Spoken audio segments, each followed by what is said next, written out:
Voden ogled se prične na sedežu krajinskega parka v Strunjanskih solinah, kjer strokovnjak obiskovalcem najprej predstavi podmorski svet, značilne rastlinske in živalske vrste. Nato se skupina s potapljaško opremo odpravi do rtiča Strunjan, kjer se podmorsko gladino začenja okoli 300 metrov dolga učna pot.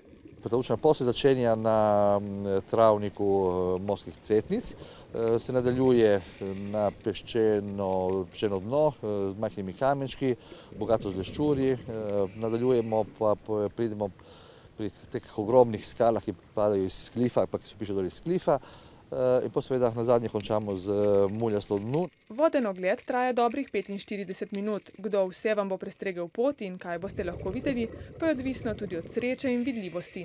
Kaj ste danes videli v morju? Morske konjičke, šilo, en kup življenja. Dobro, lepo.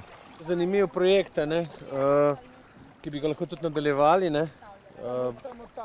Po možnosti tudi če kakšni grebeni, kaj tazga, umetni. Vsekakor pa doprinos v ponudbi Slovenske morje. Še sami znamo premalo ceniti, kaj imamo, tako da v bistvu vse, kar je temu podobno, je več kot dobrodošlo. Živahno življenje v našem morju boste lahko spoznali tudi, če nimate opravljenega potapljaškega izpita. Vodene oglede učne poti, ki je speljana tik ob obali, bodo pripravili tudi za vse tiste, ki si pri plavanju radi nadenete maske.